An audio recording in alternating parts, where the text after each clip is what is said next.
Buenos días, es un placer que nos pueda acompañar cada mañana. Esto es Acción 10 en la mañana. Es un placer. Por supuesto, ya estamos listos para informarles de forma responsable y veraz. Esto es Acción 10. Vamos a iniciar el detalle de nuestras informaciones de hoy, jueves 10 de febrero del 2022, con Odili Vargas, quien nos va a brindar detalles de los principales titulares que tendremos en nuestro segmento Mirada Global. Así es, más adelante vamos a compartir a ustedes todo lo relacionado a Mirada Global. Gracias por acompañarnos. Más adelante también Jimmy Romero estará con nosotros, Jocelyn Medrano. Iniciamos las informaciones ya que los presos políticos José Antonio Peraza, Pedro Mena, Medardo Mairena y Alexis Peralta recibieron un fallo de culpabilidad por los delitos de conspiración para cometer menoscabo a la integridad nacional. Veamos el reporte. Este miércoles, el politólogo José Antonio Peraza, los líderes del movimiento campesino Pedro Mena y Medardo Mairena y el contador público Alexis Peralta recibieron fallos de culpabilidad por parte de jueces que los consideraron responsables del delito de conspiración para cometer menoscabo a la integridad nacional. Los juicios contra los presos políticos se realizaron en las instalaciones de la Dirección de Auxilio Judicial de la Policía, conocida como el Nuevo Chipote. Mairena y Mena fueron recapturados por oficiales de la policía el 5 de julio del año pasado y llevan 219 días de estar tras las rejas de una celda en el Nuevo Chipote. Ambos ya habían sido procesados y liberados gracias a la aprobación de la ley de amnistía.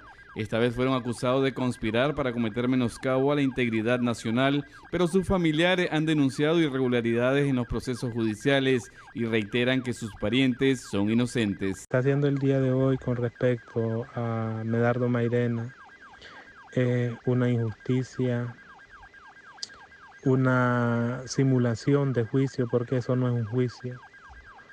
Eso está todo fuera a la ley, a los procedimientos establecidos por las leyes de Nicaragua.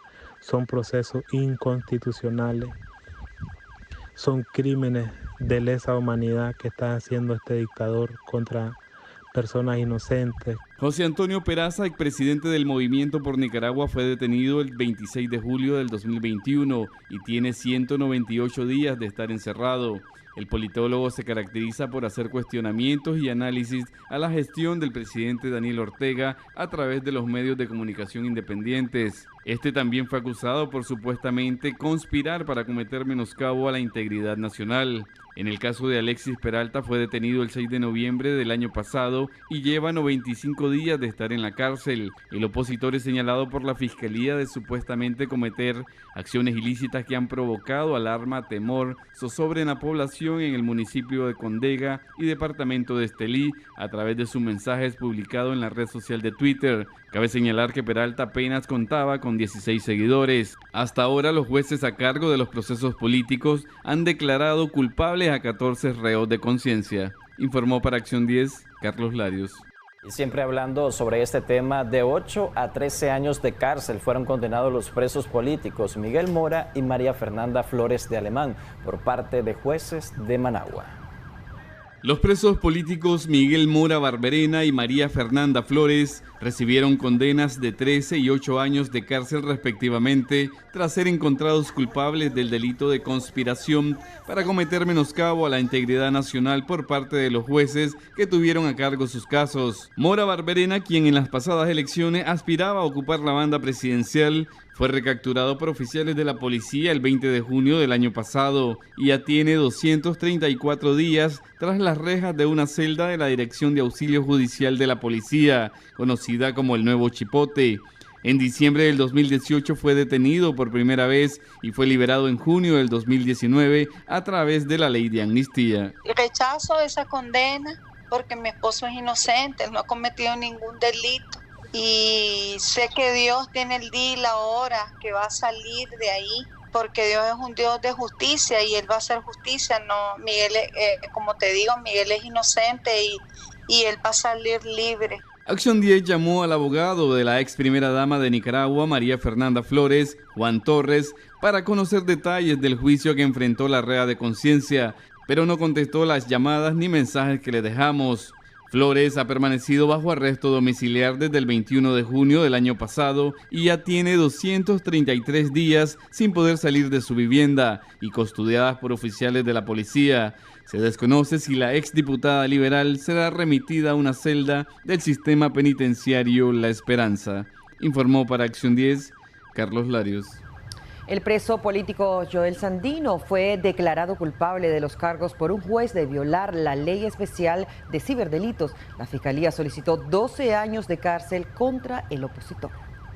El preso y activista político Joel Sandino recibió un fallo de culpabilidad por parte de un juez de Managua y pasó a aumentar la cifra de personas que han sido señaladas de violar la ley 1042, ley especial de ciberdelitos. Acción 10 llamó a familiares del reo de conciencia para conocer su reacción al fallo judicial en contra de su pariente, pero prefirieron no dar declaraciones por temor a que el gobierno tome represalias contra el joven. Pero explicaron que este fue encontrado culpable el 25 de noviembre del año pasado por el delito de conspiración para cometer menoscabo a la integridad nacional y divulgación de noticias falsas. La Fiscalía solicitó al judicial 12 años de cárcel para el opositor y el pago de 800 días multas. No obstante, el juez a cargo de esta causa aún no ha realizado la lectura de sentencia contra el preso político. Sandino es el director y creador de contenidos de las plataformas digitales conocidas como Mentes Libres, una organización opositora que publica mensajes críticos a la gestión del gobierno de Daniel Ortega y Rosario Murillo. El joven fue detenido por la policía el 5 de noviembre del año pasado y ya lleva 96 días tras la reja de una celda en La Modelo, donde pasó 2 semanas sin poder recibir luz solar. Informó para Acción 10, Carlos Larios.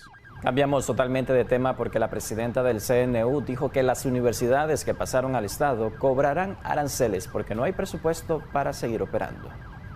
La presidenta del Consejo Superior de Universidades, Ramona Rodríguez, dio a conocer en entrevista al canal parlamentario que los estudiantes que cursaban una carrera en las universidades que fueron canceladas la semana pasada por diputados sandinistas y que ahora pasaron a ser propiedad del Estado, tendrán un arancel menor al que pagaban debido a la situación económica. La situación económica a nosotros no nos permite decir de que van a ser gratuitas 100% porque tenemos un presupuesto. Ayer nosotros estábamos revisando ya también el presupuesto del Consejo Nacional de Universidades para hacer una reforma y ya pues tener que cada universidad tenga su presupuesto. O sea, van a tener un presupuesto que es el aporte del Estado del 6% y también el aporte que hagan las familias a través de un pago mensual. Pero nosotros sí le damos garantía de que no van a tener esos aranceles exorbitantes porque estamos también en ese estudio de que tengan un pago que va a estar acorde pues con las condiciones económicas, porque nosotros teníamos conocimiento de universidades que ya tenían aranceles de $160 mensual, aranceles de $300, o sea, es una cosa que no se corresponde con la condición económica de nuestro país. Por su parte, el experto en temas de educación superior, Ernesto Medina, señala que las universidades estatales deben de estar exentas de pago de aranceles de acuerdo al artículo 3 de la Ley 89, que establece que las instituciones de educación superior deben de ser gratis para todos los nicaragüenses. Tendrían que explicar bien por qué tenemos ahora 2 categorías de estudiantes, los privilegiados que no pagan nada y los salados, ¿verdad?, de estas nuevas universidades que sí van a tener que pagar aunque sea un arancel justo. Y lo más grave sí pues son los atropellos a la autonomía de estas nuevas universidades, porque según entendí los rectores van a ser nombrados por el CNU y no por la comunidad universitaria, como dice la ley. Lo que ha caracterizado, y el gobierno se ha llenado la boca pues al decir de que las universidades públicas son gratis. Ahora tenemos universidades públicas que no son gratis. Yo creo que no es correcto y para mí los estudiantes de estas nuevas universidades públicas deben demandar que les den exactamente el mismo tratamiento que los estudiantes de las otras universidades públicas. No veo por qué vamos a tener ahora 2 tipos de universidades públicas. Para Acción 10, Kevin Arrieta. Líderes del antiguo Partido Conservador fundaron un nuevo partido político y esperan a finales del mes de marzo realizar una actividad a nivel nacional, esto para dar a conocer la nueva opción política. Surge el Partido Conservador Republicano. Según indicaron sus fundadores, antes eran parte del Movimiento Conservador Democrático. Este partido político agregan que está conformado por líderes que vienen de todos los territorios del país que antes pertenecían al Partido Conservador. Empezamos como Movimiento Conservador Democrático Hoy le estamos anunciando a la población nicaragüense que este movimiento se está organizando y estamos organizándonos como Partido Conservador Republicano.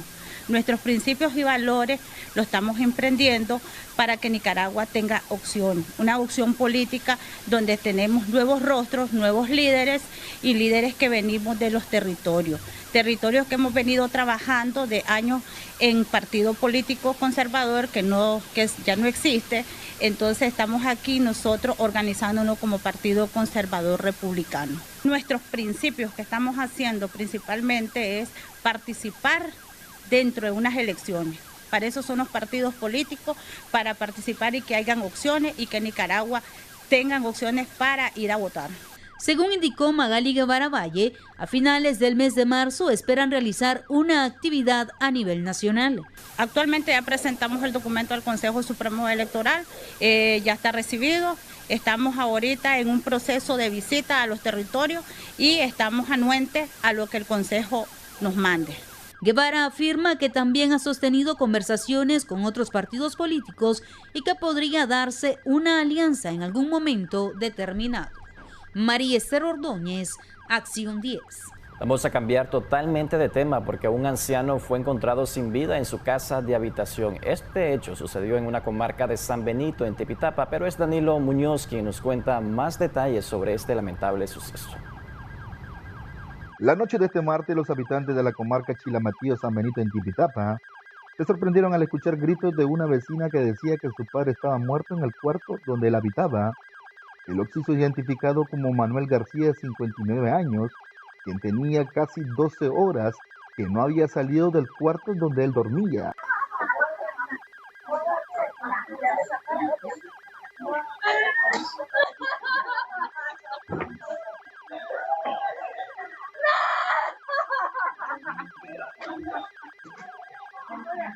Cuando la hija llegó a buscarlo para darle de comer, no le contestó, entonces ella nos fue a buscar porque como nosotros vivimos en nuestra casa, nos fue a buscar para que viniéramos a ayudarle a abrir la puerta y ya los encontramos fallecidos. ¿Y qué es lo que dicen los hijos? Pues los hijos querían que lo para saber si hubo mano criminal. Probablemente, tal vez si hubo algún golpe o ¿Alguien? ¿Cuántos años tenía la persona? 50.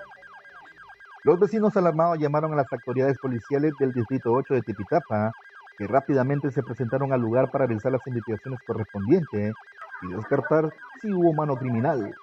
Para Acción 10, Danilo Muñoz. Una anciana resulta con un golpe en la cabeza al ser atropellada por un vehículo conducido por una ciudadana que se movilizaba en las inmediaciones de Plaza Caracol, esto en Lindavista. Veamos el reporte. Quienes siempre miraban llegar sola al banco a la anciana de 88 años, Ana Julia Silva, siempre se preguntaron por qué tanta ingratitud de la familia. Y hoy sucedió lo que no era difícil de predecir. Fue atropellada cuando cruzaba la vía de norte a sur. Acá nomás vive de la entrada de Lenín, una cuadra norte, 75 varas este vive ella. Dicen que siempre viene a hacer gestiones personales. Pues la verdad no sé, ¿verdad? Ella sale... La conocen en el banco, dice, siempre vive ella. Seguramente, sí, porque ella vive aquí nomás. ¿Será que no tiene hijos que la acompañen? ¿Cómo no? Tiene, pero ella vive sola ahí. ¿Vive sola ella? Sí, ella vive sola. Un muchacho dijo eso, que la mira de vez en cuando venir a pagar al banco. Sí, no la acompaña casi nada, nunca Sí, nadie. sí, así dijo. Pese al posible trauma en la cabeza, la anciana lucía orientada en tiempo y espacio. La conductora Yulisa Fretes, quien conducía de oeste a este y a baja velocidad, fue la primera en bajarse del vehículo y auxiliar a doña Julia Silva. Sorpresivamente y no pude, esquivarla, se me tiró. No fue fuerte porque creo que ella más que todo perdió el equilibrio y cayó. Sí, exactamente. Yo venía normal y pues de repente pues se me tiró y cuando ya miré pues ya estaba el impacto. ¿Qué problema con estos señores que no lo acompañan los jóvenes, sus familiares cuando hacen gestiones? Sí, es una señora de 88 años, ya se imagina. Y no debería de estar sola y debería de haber utilizado el semáforo peatonal y no lo usó, que estaba a metro. El lamentable hecho sucedió frente a Plaza El Caracol, ubicada de los semáforos de Linda Vista, 3 cuadras al oeste. Miembros de Cruz Roja nicaragüense trasladaron a la anciana al Hospital Antonio Lenín Fonseca. Ella llevaba el dinero dentro de una bolsa plástica color negro que ya no pudo depositar en el banco. Con cámara de Erasmo Hernández, José Abraham Sánchez, Acción 10. Un motociclista resulta con lesiones leves al verse involucrado en un accidente de tránsito la mañana de este miércoles en las inmediaciones de la rotonda La Virgen, acá en Managua. De la rotonda La Virgen, una cuadra arriba, un motociclista resultó con lesiones leves y fue trasladado al hospital militar, donde es asegurado luego de impactar en la parte trasera de un vehículo. Parece, no sé, va a determinarlo la policía. ¿Tenía exceso de velocidad él o usted? ¿Qué? Yo estaba detenida en la fila. ¿En qué parte impactó el vehículo? Puede ver ahí. Para Acción 10, Kevin Arrieta. Encuentran el cuerpo flotando en las aguas del lago Cocibolca de un ciudadano que el pasado lunes había sido reportado como desaparecido, pero es Moisés García quien nos brinda toda la información. La mañana de este miércoles fue encontrado flotando el cadáver de Faustino Leonel Barrios, de 51 años, quien la tarde del lunes salió a pescar a las aguas del lago Cocibolca frente a las playas El Genízaro en la isla de Ometepe, donde al momento de tirar el ancla al agua y bajo efectos del alcohol, su pequeño bote artesanal en el que andaba con un familiar se volcara y cayeran al agua, siendo Faustino Barrios el único en no retornar a la superficie. El día lunes a las 2 de la tarde ellos entraron a pescar y cuando iban a echar ancla, él andaban tomado y en el momento que echó ancla, él se fue con todo y el ancla. ¿Era familiar de...? Sí, mi hermano, es mi hermano. ¿Qué fue lo que pasó? Se ahogó. Descuido. Ebriedad, el cuadro, hermano. Después de 72 horas de su desaparición, fueron las olas del Gran Lago de Nicaragua quienes se encargaron de arrastrar el cuerpo en avanzado estado de descomposición hasta el sector de la comunidad La Cruz Verde del municipio de Buenos Aires Rivas, donde fue encontrado por pobladores de la zona, quienes informaron a las autoridades correspondientes. Con colaboración de Álvaro Álvarez, en Acción 10, Moisés García. Y en otras informaciones, el Colegio Teresiano dijo en un comunicado que han actuado con asesoría legal y el protocolo de prevención del abuso sexual del colegio, refiriéndose al caso del presunto abuso sexual de una maestra hacia una menor de edad. Veamos el reporte. A través de un breve comunicado, el Colegio Teresiano aclaró que, dada la información emitida por algunos medios de comunicación sobre una profesora del centro de estudios acusada por el presunto abuso sexual a una niña de 3 años en el año 2019, hace del conocimiento que como institución se actuó en todo momento con asesoría legal y en estricto cumplimiento del protocolo de prevención del abuso sexual del colegio, que se rige por el principio de protección de la víctima y de las leyes de la República de Nicaragua, citó textualmente el comunicado. En Acción 10, Geraldine Domínguez. En otras informaciones, sindicatos de la construcción están inconformes con el reciente ajuste salarial y lo califican como paupérrimo. Esto porque el aumento no fue conforme a la ley 625 según ellos, sino por un acuerdo. Afirma esto textualmente Lino Salazar, líder sindicalista. José Abraham Sánchez conversó con él y nos informa. El legendario sindicalista de la construcción, Nilo Salazar, dice que el salario mínimo de 10.571 córdobas para este sector no satisface por el alto costo de la canasta básica y la inflación. Esto en base a datos del mismo Banco Central de Nicaragua. Invitamos a los empresarios que se den cuenta que tienen proyectos de hospitales, de estadios, de carreteras, porque se han dedicado no a pensar en sus trabajadores, se han puesto a pensar cómo rompen el convenio colectivo, cómo rompen en todos los proyectos con la subcontratación en vivo, pagando lo que quieren y disimulando la subcontratación, hablando de paquetazos, de trabajar para buscar cómo pagar menos y evitarse responsabilidades legales. Pero los empleadores deben de darse cuenta que no solo deben de estar pensando en llenarse los bolsos ellos, sino que deben de pensar que los trabajadores tienen hijos, tienen familia, tienen todo. Aquí sube el costo de vida, aquí la luz va para arriba, el agua para arriba, los libros de los alumnos ahorita todo carísimo, los uniformes carísimos, todo va subiendo y más el combustible que se dijo que estaba ya congelado, pues parece que se congeló tanto que se está derritiendo. No es justo, según Salazar, que por un lado se haga un pírrico incremento al salario mínimo y por otro, a través del IR, se arrebate al trabajador el incremento aprobado en la mesa del salario mínimo. O sea, el impuesto sobre la renta, que es un nombre todo raro, porque un trabajador no le renta nada a un patrón desde el punto de vista de renta para pagar impuestos, sino que más bien vendemos fuerza de trabajo, que es diferente. Sin embargo, así dice la ley y así te cobran el IR. Pero ¿qué sucede? Llega el 7%, por decir, para los sectores, todos aquellos que estén arriba de 8.333, a eso viene el IR y se le lleva gran parte. Lo mismo de que le aumentaste se lo vuelve a llevar el IR. Peligra la mano de obra, pues. No, se está yendo, te lo estoy diciendo. En las asambleas nuestras aquí, a mí me llaman a diario, ya estoy en Costa Rica, ya vendí el chancho, ya vendí esto, ya presté, ya todo, y la gente se está yendo. Primero, salario de miseria en el país. Segundo, no te quieren escuchar los empresarios, solo quieren andar. No, es que ese sindicato mucho reclama, es que esos dirigentes muchos aquí, no.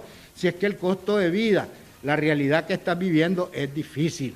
El salario mínimo se aplicará a partir del 1 de marzo de este año y el gran capital que no participó en la mesa de negociación está obligada a cumplir.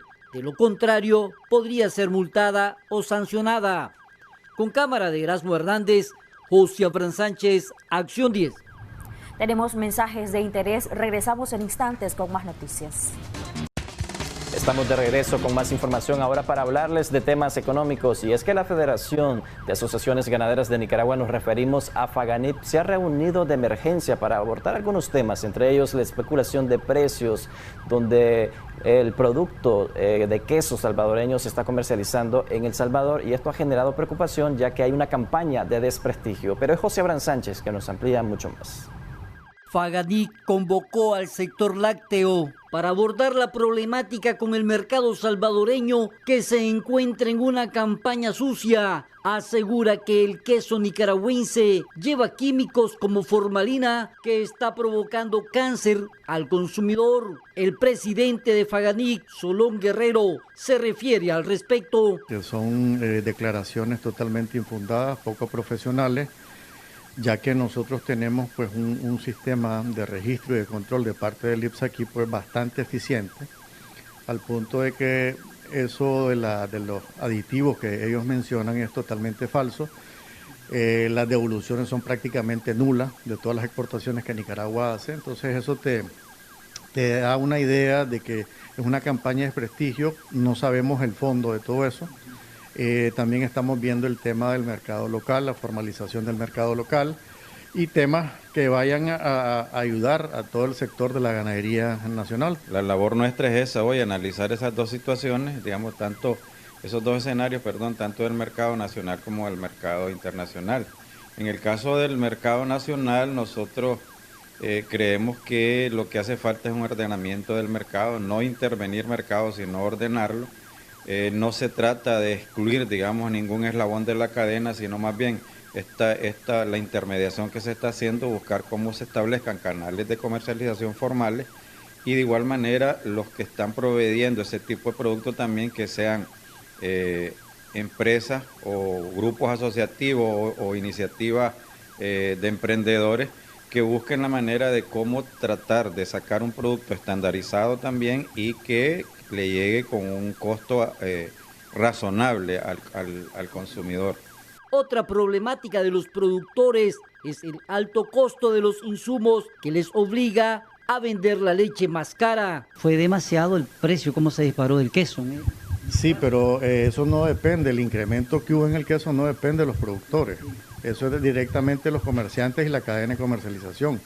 Como te digo, nosotros tenemos un año de venir estudiando análisis de costos. Y yo creo que ya es la hora también que a la leche le toque y a los productores nos toque también que nos ajusten el precio en base a los costos reales. Como te decía, ¿cuánto vale un refresco gaseoso ahorita? De cualquier marca que sea. ¿Es más caro que la leche? Es mucho más caro que la leche y para nada nutritivo. Entonces creo yo que también pues tenemos que buscar la balanza con el consumidor y también los productores y que los comerciantes pues se pongan la mano en la conciencia.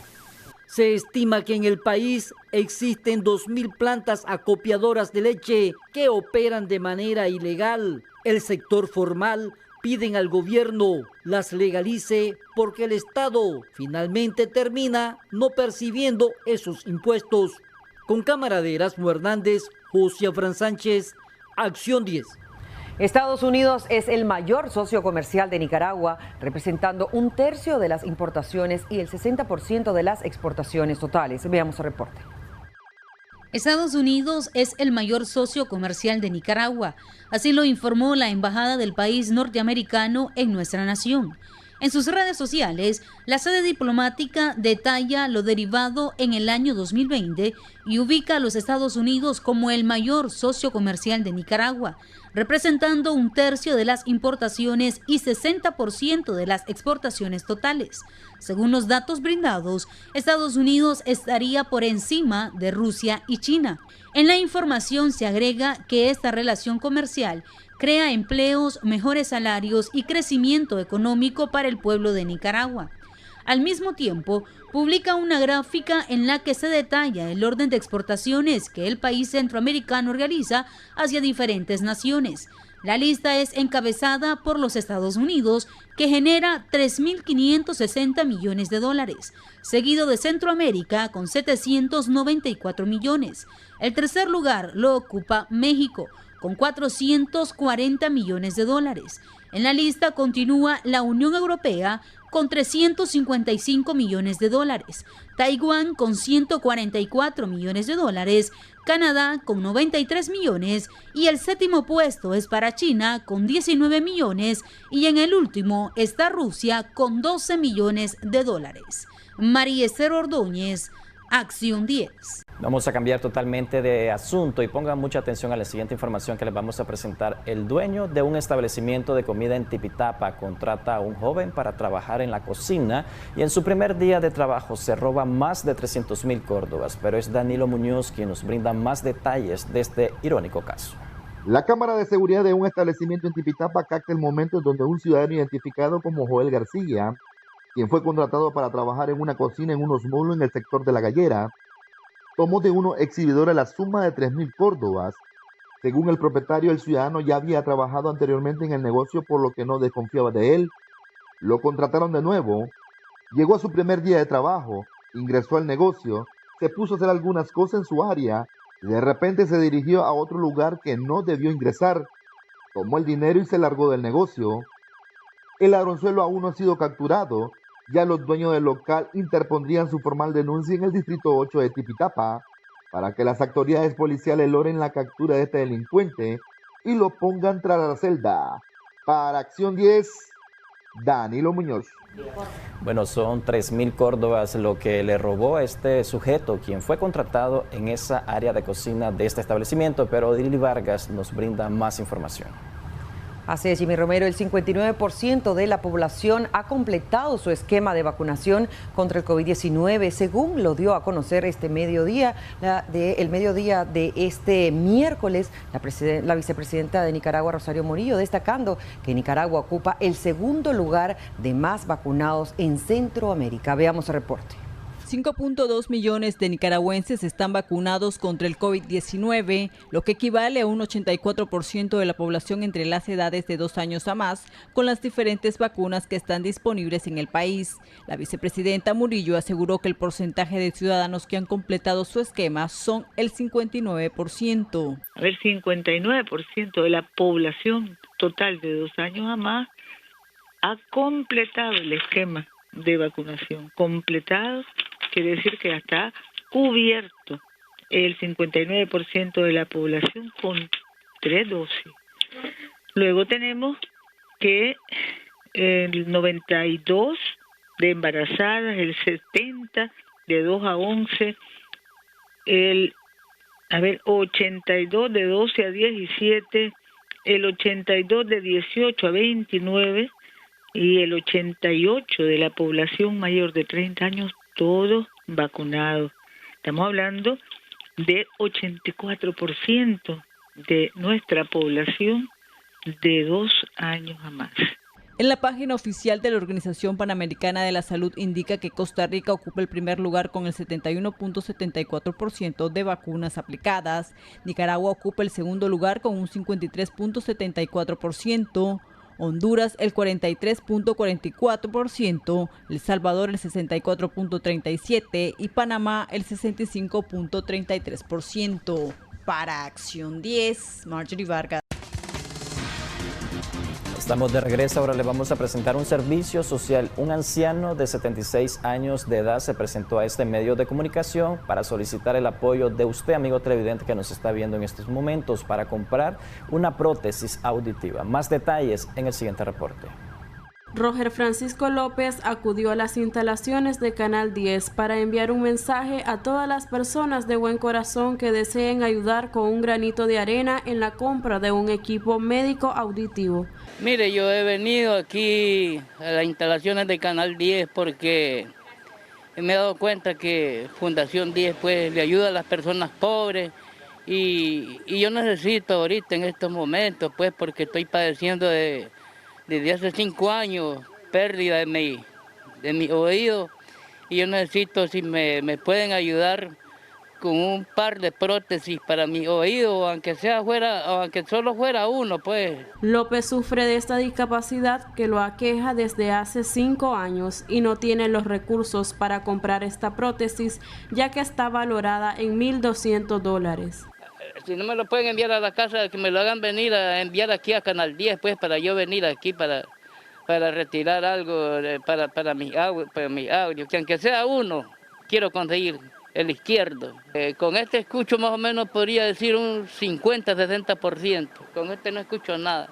Quien desea ayudar, él habita en el barrio Jorge Salazar, kilómetro 9, carretera norte, 700 metros al sur, 25 varas abajo, casa B25, y su número de contacto es el 8665-7031. Informó para Acción 10, Ariadna Molina.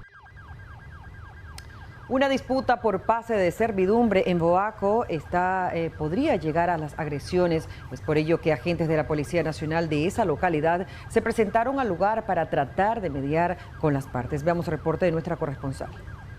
Al borde de las agresiones han estado las dos partes involucradas en la disputa de un pase de servidumbre ubicado en la comarca El Quebracho Teustepe. Ricardo Amador, por más de 6 años, ha estado luchando en los tribunales para que se mantenga el acceso libre y quien asegura que esta fue la antigua carretera por donde circulaban los vehículos hacia Boaco. Este señor ahora viene y quiere acercarme frente a la casa y yo no voy a dejar. ¿Por qué? Porque es mi entrada y es una vía pública de la antigua carretera vieja de Boaco. Como pueden ver, el cerco anteriormente pasaba en esos palos, ahora lo sacaron aquí y ahora lo quieren cerrar al frente de mi propiedad. Y eso no se va a poder. Envenenó los perros que tengo allá, ya están los perros con vidrio molido en la panza. Por su parte, Doroteo Robleto asegura contar con los documentos que lo respaldan como dueño, por lo tanto procederá a acercar evitando el tráfico de vehículos.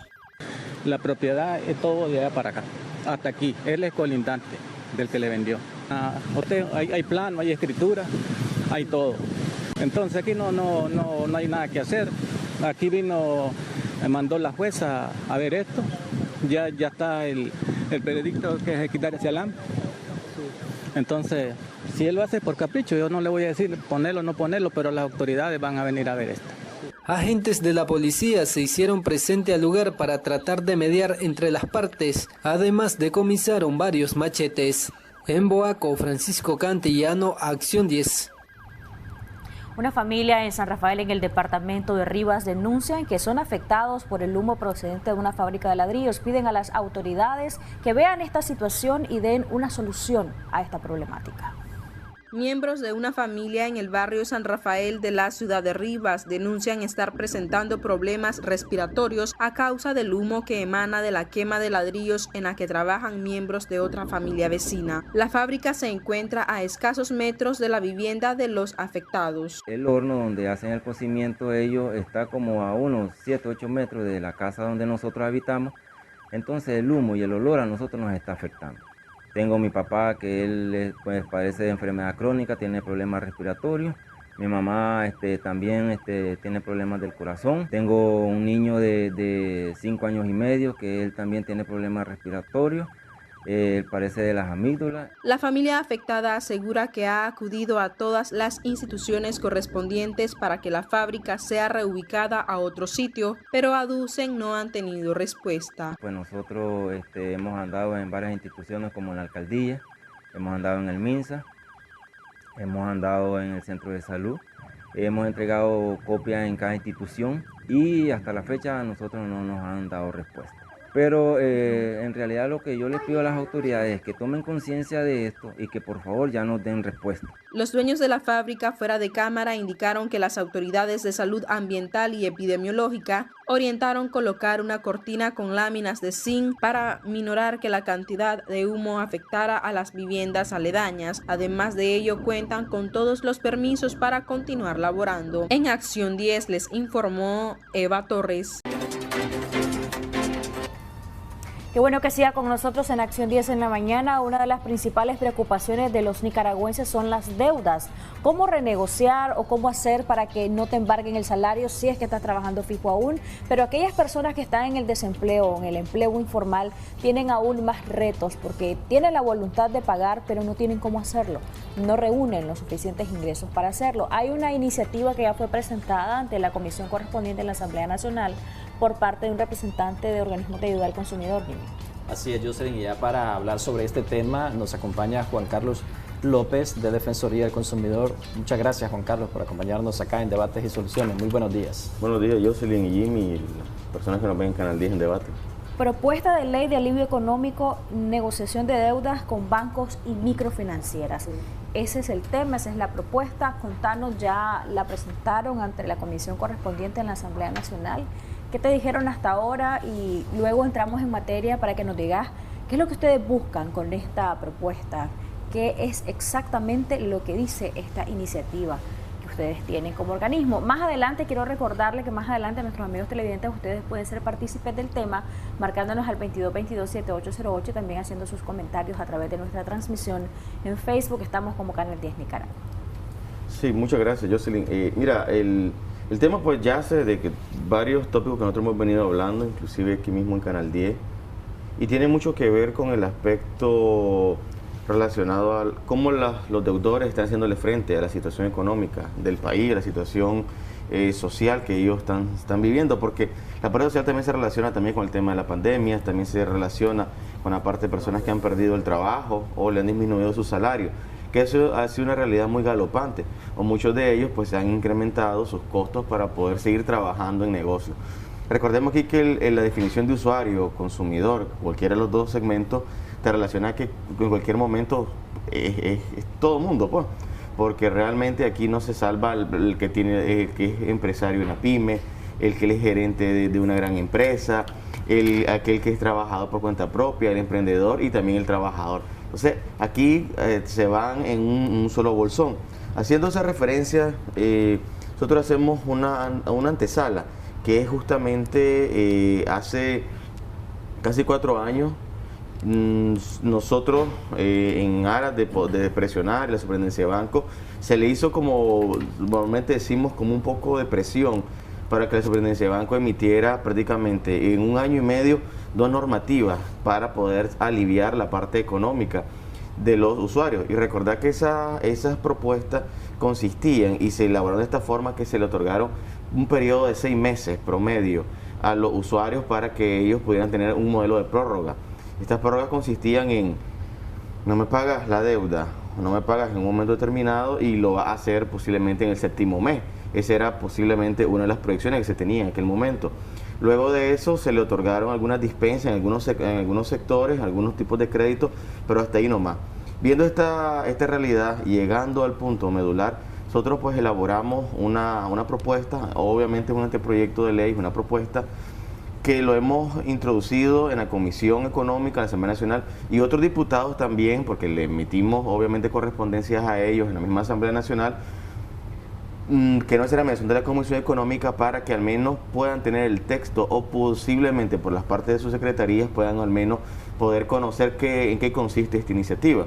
Y en palabras como muy sencillas, la iniciativa tiene puntos nodulares. Uno de ellos es buscar la forma como el Estado de Nicaragua, mediante el Poder Judicial, mediante la Superintendencia de Banco o mediante el CONAMI, en el caso de la microfinanciera, que se suspendan posiblemente modelos de embargos que tienen muchas personas. Y hablo de embargos porque, mira, a nuestra oficina en estos últimos meses y inclusive enero, la gente está muy ahogada por la situación que si estás trabajando en microfinanciera, sobre todo lo hacen mucho las microfinancieras, te fiscalizan, verifican, claro, es su trabajo también, tenés cuotas atrasadas, no has pagado por alguna razón, pero este es el trabajo.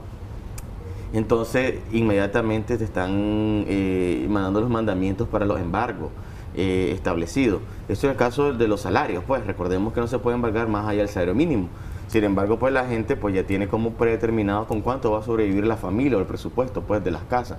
También tenemos los embargos que están relacionados a los títulos de ejecuciones, por ejemplo, los juicios hipotecarios, pues prácticamente. Más allá también gente que te ha sacado vehículos.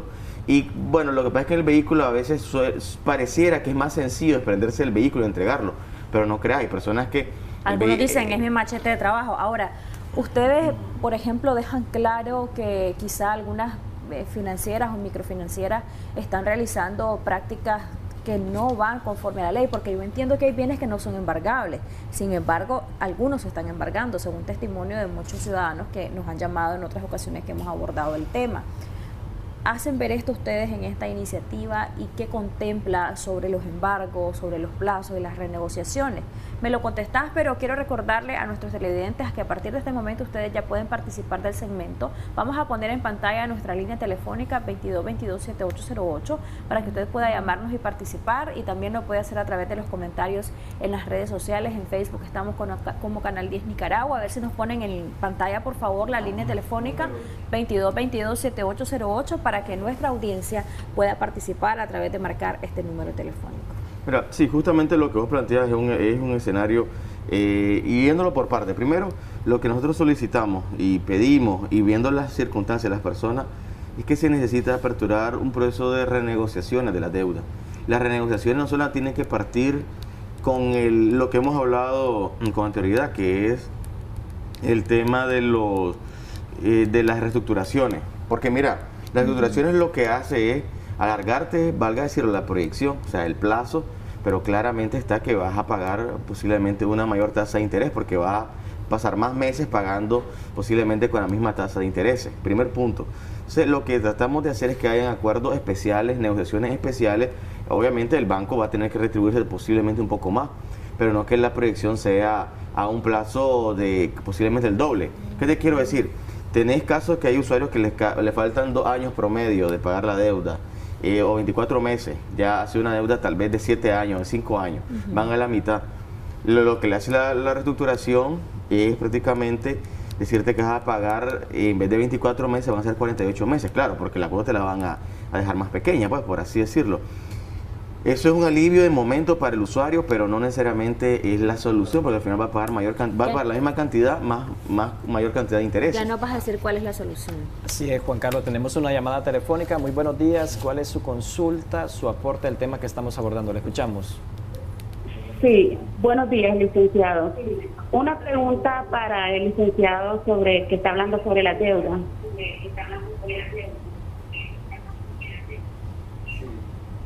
¿Cuál es su pregunta? Yo adquirí una deuda hace más de 15 años con Banpro.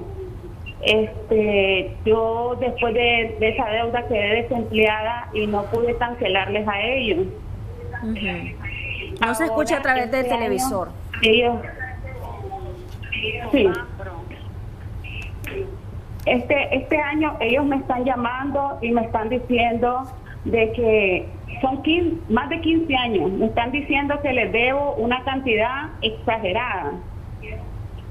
Yo no estoy trabajando, yo estoy haciendo tortillas en mi casa y ellos me pidieron que fuera a cancelar esa deuda. ¿Cómo haría yo en el caso de ese banco que ya pasó extremadamente bastante tiempo? ¿Cómo haría yo en ese caso, licenciado? Pero durante todo este tiempo que ha pasado, desde que usted ya no pudo seguir pagando, ¿siempre ha estado en comunicación con la entidad bancaria? Ellos nunca se comunicaron conmigo después de que yo no les pude cancelar la deuda. Digamos, yo les quedé debiendo como $1,200 por ahí dólares. Ahora ellos me llaman y dicen que les debo casi $4,000. Y ellos nunca me llamaron, nunca me enviaron notificación. Hasta ahorita, este año, ellos me están llamando y me están diciendo que me acerque a cancelarlo. ¿Los intereses por mora siguen subiendo cada mes? ¿No le hicieron frenar, por decirlo así, los intereses? ¿O congelarlos? Es que ellos en ningún momento me enviaron notificación. Ellos solamente se desaparecieron, ellos no me llamaron. Esa deuda fue en el 2005. Bueno, Juan Carlos, ¿tenés alguna pregunta para ella? Porque ella dice de parte del banco nunca le llamaron ni nada, pero también usted, ¿qué hizo cuando ya dijo no pudo pagar? ¿Fue a la entidad bancaria, buscó un arreglo? Bueno, parece que ya nos cortó la llamada. Habría que ver esto. El escenario va a ser recurrente en muchos casos. Primeramente hay que ver si la deuda ya prescribió. En el sentido de que la prescripción puede ser positiva para el usuario. Si hubo un tiempo determinado de posiblemente de 5 años en materia mercantil o 5 años en materia civil, cualquiera de las dos instancias, depende del título con la cual ella haya firmado. Fíjate que yo por eso le preguntaba que si durante este tiempo la entidad bancaria había estado en comunicación. Lo que pasa es que hay casos, Jocelyn, que fíjate que la gente dice que no te cobran. O sea, no estoy diciendo que es el caso de la señora que llamó, pero se dice que no le cobraron, pero posiblemente tuvieron notificaciones, lo dejaron en un lugar, es cierto, nadie le recibió de forma inmediata, pero eso limitó la prescripción. O sea, si ya iba, hay casos donde han pasado una cantidad de años y faltando unos meses para, por así decirlo, va a prescribir la deuda a favor del usuario, a favor del cliente, deudor, estrictamente la prescripción se interrumpe, entonces la deuda continúa. Lo que hay que ver cuánto representa intereses corrientes, cuántos intereses moratorios, en qué momento la deuda quedó líquida, porque recordemos que hay deudas que específicamente van tiradas como a pérdida. Entonces lo que se hace ahí, se la pasa o la compra a un bufete de abogado, un bufete de recuperación de cartera, y obviamente pues los montos son posiblemente exacerbantes, ¿no?, para los consumidores. Por otro lado, recordemos que es cierto, nosotros instigamos hasta el día de hoy a los usuarios, hagamos una contrapropuesta a la entidad bancaria, microfinanciera. ¿Cuánto puede usted? Busquemos la forma como poder disminuir al menos, que si el capital obviamente no se puede exonerar de nada, si al menos podemos tratar de trabajar el tema de los intereses moratorios y corrientes, puede haber una disminución. Para que pueda disminuir los $4,000, ¿no? Esos son muchos de los casos. Por otro lado, tenés que encontrarte el tema donde los usuarios también, en muchas ocasiones no se acercan tampoco a las instituciones. Y es difícil porque si no tenés ni un Córdoba. ¿Qué debe hacer ella, Juan Carlos? Bueno, el día de hoy tendría que ver a quién es que le está debiendo, porque no estoy seguro si es la entidad, como ella dice, bancaria, o si es un bufete de recuperación de cartera. Pero ella, lo más adecuado es que tenga que redirigirse. Solo un consejo que le doy, y no estoy llamando a esto a decirle a la gente que sean frescos, en el sentido de que no es que no le importe la deuda, pero mira, si no tiene garantía, o sea, si la casa no está hipotecada, posiblemente sea una deuda de tarjeta de crédito, estoy suponiendo, ¿no? Entonces, un crédito de consumo, lo que va a requerir el banco es obviamente, ante un judicial, es la capacidad monetaria, es el monto de moneda líquida. Entonces, lo que se va a hacer ahí estrictamente es que ella va a negociar, depende algún tipo de capacidad, pero si no hay garantía, al final su récord crediticio está manchado. Y si no tiene dónde echarle mano hoy en día, por ahora, o solo que el banco le acepte una cuota por demasiado irrisoria, pues podrán hacer un tipo de acuerdo. Pero eso lo va a determinar también la entidad bancaria. Juan Carlos, tenemos otra llamada telefónica. Muy buenos días. ¿Cuál es su caso o su consulta? Le escuchamos. Buenos días. Sí, díganos. Nosotros también, en el caso con la Neuroski, ¿verdad? Hablaba la señorita anterior. Nosotros teníamos una deuda con la Neuroski, pero Neuroski desapareció. Nunca volvimos a saber dónde quedaban sus oficinas. ¿En qué año fue eso? 2004, 2005. Quedamos con una deuda supuestamente de 1,000 córdobas. Nosotros al cobrador le cancelamos, pero el recibo pues lo perdimos. En el 2017 nos sale una deuda, se hizo una solicitud de préstamo y sale que tenemos una deuda de 1,500 córdobas en esa financiera, pero dicen que está en Masaya. fuimos hasta Masaya, tratar de buscar esa financiera y no encontramos referencia. Allí en la sin riesgo, aparece en el sistema de sin riesgo aparece que está en Masaya esa empresa, recuperadora de cartera, pero la fuimos a buscar y no la encontramos, y hasta la vez no hemos podido cancelar, y siempre a la hora de solicitar un préstamo nos sale esa deuda. Ok, muchas gracias. ¿Qué podría hacer él para poder limpiar su crédito que está manchado? Porque él dice que tiene esa deuda que solo fueron 1.000 córdobas, pero todavía le aparece reflejada. Y eso le está impidiendo acceder a otros préstamos. Mira, para eso hay un proceso que se hace ante la Superintendencia de Banco, justamente. En los casos que la entidad financiera desapareció, quedó quebrada, etcétera, es posible que vaya a haber una que tiene la cartera pero no le ha cobrado aún. Es posible, es muy probable. Si eso es imposibilitado, entonces él tendrá que hacer una solicitud a la Superintendencia de Banco. Si no es Superintendencia de Banco, tendrá que ser a CONAMI, en caso de que sea una microfinanciera como tal. Y en aras de eso tendrá que dar una información del estatus de la institución financiera. El problema está que si quedó un monto, un remanente, ¿ante quién no va a pagar él? Si lo asumió el Estado mediante algún tipo de moneda de cambio, una letra de cambio, no lo sabemos, pues. Pero lo que tiene que hacer es él empezar un proceso de limpieza justamente ante Superintendencia de Banco, si una financiera, o ante la institución de microfinanza, en caso que sea una entidad microfinanciera. Es difícil el proceso, dilata su lapso de tiempo, pero no quiere decir de que no lo va a poder lograr, pero tiene que tener un poco de paciencia, pero tiene que ir a esa instancia, hacer la redacción como tal y presentar las pruebas más cercanas que tenga, porque dice que hay recibos que los perdió, pues entonces eso también le va a limitar un poco. Algo que sí, algo antes de un comentario, Jocelyn, es que un problema que tenemos a veces los nicaragüenses, los usuarios, es que cancelan las deudas, aprenden a cancelar las deudas y no le piden finiquito a la entidad bancaria o microfinanciera. Entonces llegan los usuarios y dicen, mire, es que yo le cancelé, le pagué esta última cuota y no le debía nada. Y tal vez le hacía falta una cuota más o hubo intereses que no se cobraron en su momento porque había intereses que se pagaban en fuera de tiempo. No cuotas, pero se pagan fuera de tiempo.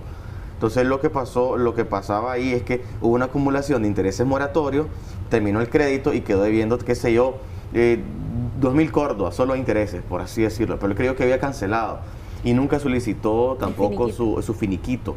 Y los bancos, entidades microfinancieras, te cobran al menos hoy en día un porcentaje, pues que no debería ser así, pero sí lo establecen ellos, y te entregan obviamente una carta sencilla, pues que obviamente un finiquito que te dan posiblemente la gerencia de los créditos. Para muchos usuarios eso que te cobran el finiquito lo consideran un robo, pero bueno, hay una llamada telefónica y ya voy a leer algunos comentarios. Buenos días, gracias por llamarnos, adelante, gracias por esperarnos, escuchamos. Buenos días, ¿puedo hacer una consulta? Sí. Acerca del gallo más gallo. ¿Cuál es su consulta? Hay un sobrino mío que hizo una... Sí, no se escucha a través del televisor porque entonces nos retrasamos. Él hizo un crédito en esa casa comercial. A mí me llaman porque yo estoy de fiadora. Sí. Pero yo en ningún momento he firmado algún papel con ellos de que yo sea fiadora. El muchacho me llamó y me dice a mí de que yo, si le hago el favor de darle recomendaciones si ellos llegasen a llamar. Yo hice el favor de decirle que sí porque todavía en mi número. Pero en realidad ni siquiera me llamaron a mí. Y ahora ellos me están llamando que dicen de que él tiene esa deuda. Yo le dije a la muchacha que me llamó que yo no tengo número de él porque él no vive aquí en el lugar que yo vivo. Ok, pero cuando la llama... Ella enojada me dijo de que yo tenía que responder porque venía una acusación legal en contra mía también porque yo era su fiadora. Ok. En realidad lo que usted hizo, al parecer, fue que sirvió de referencia. Referencia, correcto. No firmó nada así como fiadora, ni mucho menos. No, correcto. Bueno, muchas gracias por su consulta. Ya le va a responder Juan Carlos. Pero antes de que responda Juan Carlos, quiero leer un comentario antes que lo perdamos acá en nuestra transmisión en Facebook. Nos dicen, buenos días, Acción 10 bendiciones, una consulta al invitado. Un familiar tiene un crédito por necesidad de salud con una microfinanciera. Estos le están cobrando 2.700 córdobas de interés y el capital que él paga son 950 córdobas. ¿Es legal esto que se pague más en interés y mucho menos en capital? Quisiera que me respondan. Ok, voy a responder de la señora que llamó y eso que me planteas ahorita. Primero, si sos una recomendación, como se plantea ahí, no es una figura de fiador, obviamente. Tal vez ella está confundida o a veces los que te llaman son, honestamente, pues, como son de cobro, ganan comisión, están desesperados y viene el día de pago, entonces le dicen de todo a los usuarios y lo meten en miedo. Primero, no tenga temor, porque si no fue firmado nada, no le van a hacer absolutamente nada. Segundo, no le van a embargar nada. Si su sobrino o familiar pues tiene una deuda, él tendrá que acercarse a buscar un tipo de negociación. Segundo, si le llaman, pues no le conteste, porque ahí de ahí debería de parar ella, obviamente, esa relación. Segundo, si ella cree y se siente demasiado hostigada y tiene temor, pues vaya a la empresa, cualquier sucursal, un poquito de tiempo, vaya a buscar con alguien de la gerencia y que le explique bien si es fiadora o no, y si ella no firmó nada, entonces un documento que realmente hay ilegalidad, pues por así decirlo. Entonces, pero no creo que eso sea un tema que tenga temor ella. Al final el sobrino tendrá que honrar, obviamente, esa deuda que tiene con la institución de microfinanza. Ese es como el primer punto.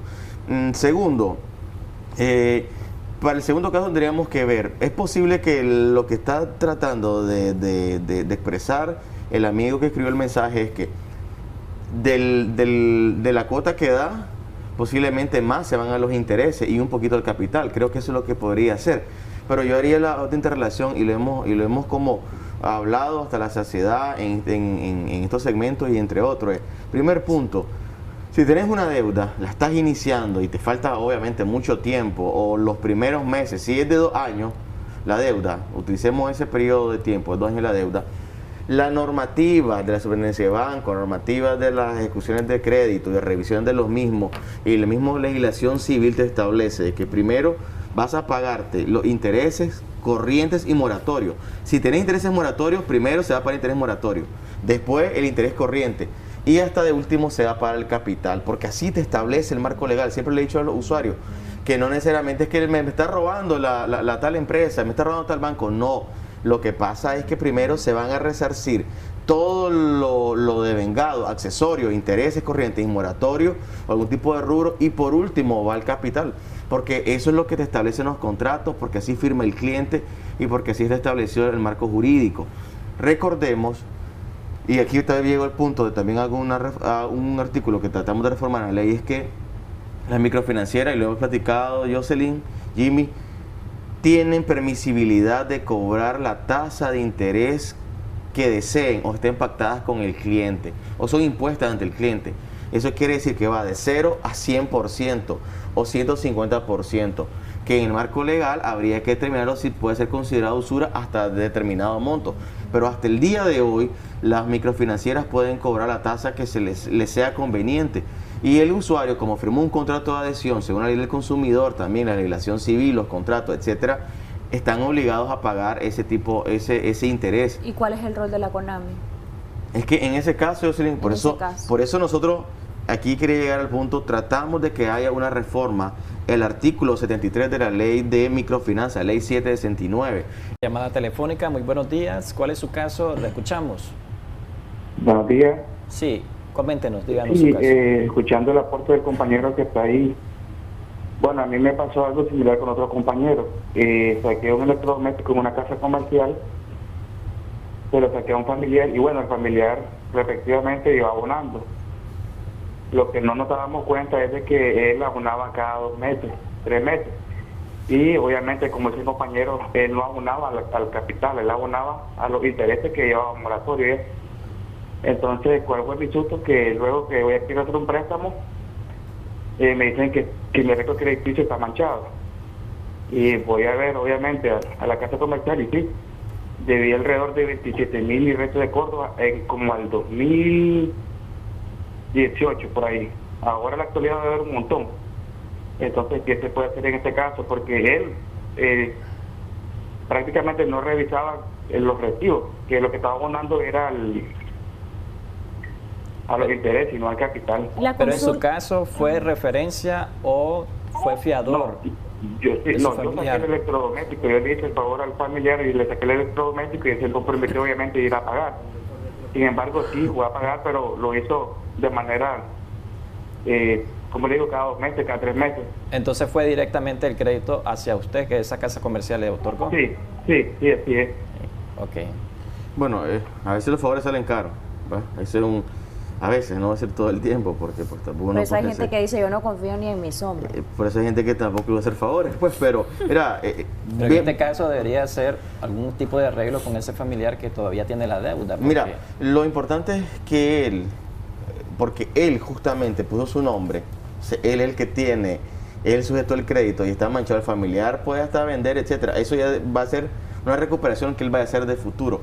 Pero inmediatamente él pide un estado de cuenta, la empresa está obligada a darle un estado de cuenta. ¿Qué quiero que vea en esa tabla de pagos de estado de cuenta?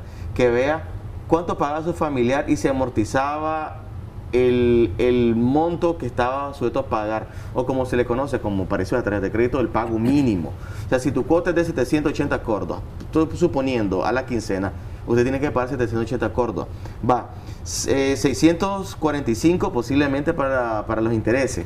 El restante capital, y si hay intereses moratorios va un porcentaje. Y eso aplica a los bancos también, no solo igual manera. Por eso te digo, hay un orden de prelación es que va de más a menos, que primero vas a pagar los intereses, y si hay intereses moratorios, porque aquí hago la salvedad, muchos usuarios pensamos, porque somos parte de ser usuario en un determinado momento, de que porque pagaste 3 días después de tu fecha de pago, solo son 3 días, pero yo pagué. Lamentablemente hay un contrato que te establece que un día que te pasé, el sistema financiero automáticamente lo tira como un día de mora. Hay un comentario, Juan Carlos, que nos comenta Bismar Pérez, nos dice: quedé sin trabajo, estoy con una deuda de una empresa de servicio de cable. No sé si hay embargo sobre esa deuda, para ver si nos podrías aclarar respecto a la pregunta que nos hace. Depende de qué establece el contrato, en qué momento puede haber una ejecución en ese caso determinado. Normalmente no, porque estar todavía determinados como servicios básicos como tal, pero si en el contrato te establece que hay una relación mercantil diferente, posiblemente le podrían ¿Y esas deudas embargar. pueden generar mora?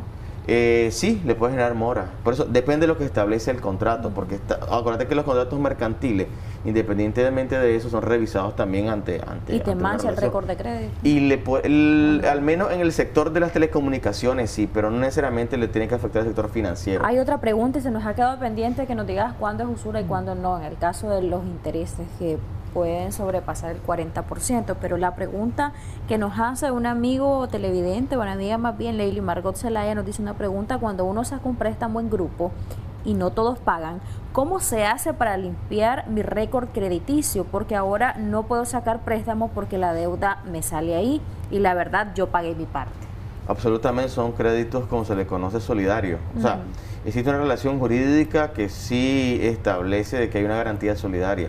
Y ahí sí o sí, si uno no pagó, el restante tienen que reunir un poquito más y pagar lo que esa persona no pagó para poder saldarlo.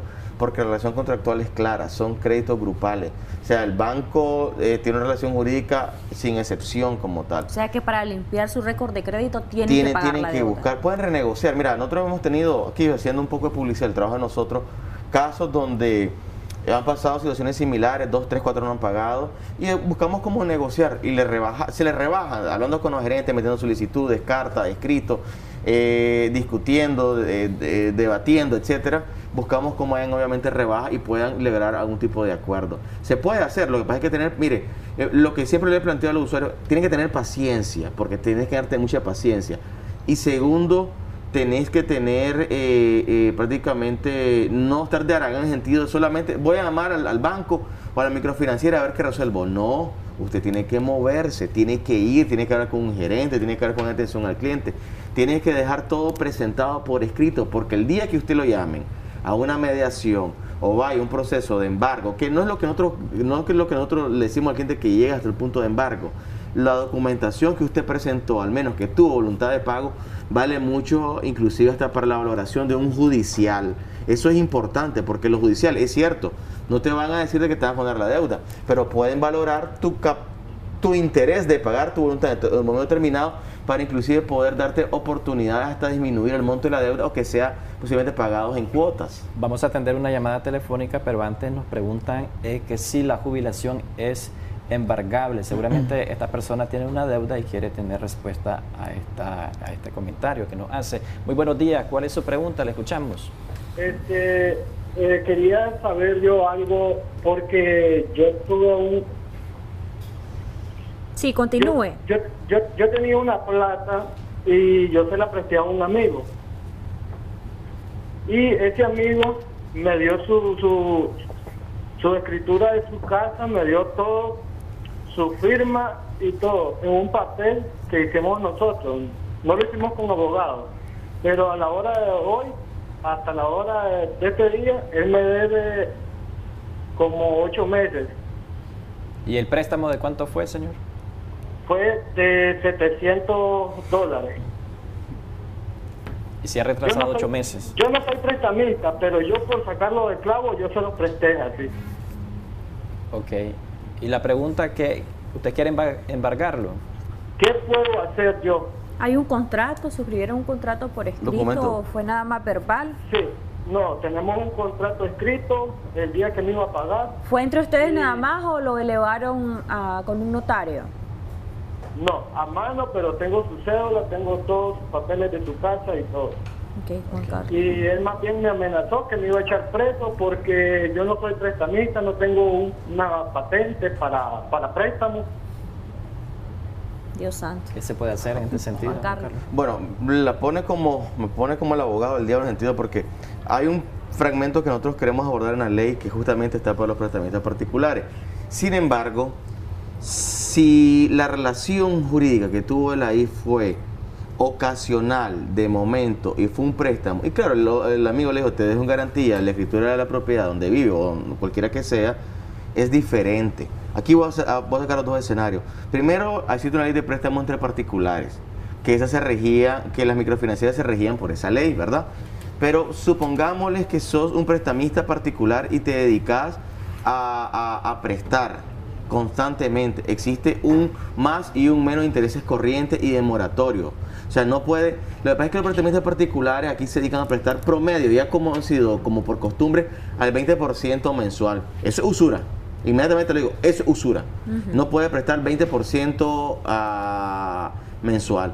Si hay un contrato donde ambas partes lo decidieron y al final dicen de que, bueno, por este caso va a ser de esta manera y que va a tener un tiempo determinado, habría que determinar qué parte se deberá condonar porque puede ser considerado como usura y qué parte sí debe pagar de capital, porque sí tiene que pagar capital. En este caso, si no se dedica a ser prestamista particular, él puede empezar un juicio monitorio. ¿Qué es un juicio monitorio? Aquellos que tienen una suma menor de 50.000 córdobas, de 50.000 córdobas hacia abajo. Entonces esa persona puede ir ante juzgado como corresponde el local y obviamente sin muchas dilaciones legales llega un formato y empieza un proceso que aparentemente es expedito, es rápido. Se estaría llegando a un acuerdo, ¿no? Y debería estar a un acuerdo. A embargar esa propiedad. Es que habría que ver cuánto es el monto, cuánto es la propiedad. Entonces, tiene que haber una conmutación inclusive hasta de la deuda. No necesariamente por eso, yo te soy honesto, yo no creo que la propiedad valga menos de $700 o $1.000. Una propiedad, por muy sencilla que sea, no va a bajarse unos $5.000. Pues estoy hablando de terreno, no estoy sabiendo si hay un inmueble construido. Pues. ¿La primera instancia es la DIRAC o prácticamente se llevaría a lo legal? Es que la DIRAC es como una correspondencia, el Poder Judicial para una mediación, pero él puede hacerlo mediante una mediación y llegar obviamente a un acuerdo, porque sí el amigo deberá al menos de pagar algo de interés, que no sea usurero, y sí al menos el capital, porque el capital sí existió, o sea hay un monto de capital. Trasladándome a otra pregunta que me hacía Jocelyn era, ¿qué se puede hacer? ¿Cuándo es considerado usura o cuándo no? Los intereses o los créditos son considerados a veces usureros cuando existe una recapitalización de los intereses. O sea, te cobran intereses sobre intereses. En materia civil se conoce como anatocismo, en materia inclusive penal se le conoce como usura. O sea, disfrazas intereses sobre intereses, los vas capitalizando y al final los clientes no se van dando cuenta. Entonces tienes que ver cuáles son tienes que revisar los montos de los créditos y de los cálculos. Y entonces el usuario debe tener, a veces fregado, pues, pero debe tener educación financiera. Aquí quiero llegar al articulado que le comentaba a Jocelyn. Nosotros estamos también proponiendo, porque sí nos han llegado cantidades de casos de usuarios que se han hecho de créditos con amigos o conocidos que son considerados como prestamistas particulares aparentemente. Y la cantidad que le cobran o le están pidiendo mensualmente oscilan en el 20%. Ahí hay usura. Y lo que estamos tratando de establecer es que haya un régimen donde estos créditos sean fiscalizados inclusive por DIPRODEC, Banco Central, que por la cual se creó, ¿se acuerdan? El año creo pasado, antepasado, que se reformó la ley 842 para el tema de los bancos. Entonces se creó una comisión especial, específica, que iba a revisar todo el comportamiento financiero y de microfinanzas a nivel de país. Que la comisión tenga funcionalidad, pues no te podría decir, pero sí realmente existe esa modificación que venía aparentemente a darle una mayor tutela a los usuarios. Entonces, los intereses, todo amigo que tenga una deuda con un prestamista particular y le cobra 20%, yo le soy honesto, no sea amedrante. Si el que debería tener pena también es el prestamista particular que cobra 20% mensual, porque ahí hay usura. O sea, no puedes cobrar ese modo. ¿Querés cobrar intereses? Date la ley de prestamista particular que establece cuánto es el monto máximo, y para nada es el 20%. Bueno, los montos máximos Andrés, 25%. Estás hablando sobre a nivel anual. 25% por encima de la tasa corriente de los bancos comerciales. Estás hablando, si un banco comercial te presta al 15% más un 25%, máximo 40% anual. Claro, es un préstamo caro, alto, pero son 40% anual. Muchos prestamistas particulares que te cobran 20% mensual. Entonces, tratamos nosotros que, primero, se detengan los embargos, cualquier tipo que sea. Hayan apertura a negociaciones de deuda, porque muchos bancos, y lo hemos platicado, muchas microfinancieras, tienen una postura muy cerrada. Pues lo primero que le ofertan al consumidor es embargo, o que entregue obviamente el bien, pues que al final pues ni modo, muchos tienen que hacerlo. Tercero, tratamos de que se regulen las tasas, o que se cambien y se revisen y se fiscalicen las tasas de intereses de las microfinancieras, que ya no quede a la libertad contractual de que si yo te digo 80%, eso me vas a pagar. No, mira, eso es una locura, porque a la postre estás matando los créditos. O sea, las microfinancieras se dan dando cuenta que están siendo reales ahorita, pero están matando el capital, están endeudando más a los consumidores y al final están manchando el récord crediticio. El día de mañana que quieran colocar crédito, aunque sean pequeños, para dinamizar la economía, hombre, ¿cómo lo vas a hacer? Si ya laceraste al usuario, ya lo desangraste, ¿por qué seguir esa práctica? Que sigan ganando, pero darle máximo un 40% de ganancia anual, parecido a los préstamos entre particulares. Y otro punto, como te decía, que sí se debe de mejorar, Jocelyn y Jimmy, es el tema de los préstamos entre particulares. Eso se debe revisar, bueno, porque ahora, no se puede. Juan Carlos, con esto que nos has dado de manera general de lo que ustedes proponen en esta iniciativa ante la Asamblea Nacional, ¿qué queda? ¿Esperar nada más a ver qué te dicen luego de haberlo presentado ante la comisión correspondiente? Nosotros estamos esperando los procesos de cabildeo. Obviamente tenemos que entrar en un proceso de cabildeo y de dialogar con unos que otros diputados, porque sí funciona. La vida legislativa sí funciona. Entonces nos convertimos también en buscar cómo algún diputado le interesa una iniciativa y puede entrarle, y que por la cual ese diputado le interesa llevar ese tema, así hablándolo claramente, a la entidad gubernamental, pues al gobierno, porque al final el gobierno es el que decide las iniciativas que realmente tendrán que pasar por la Asamblea Nacional.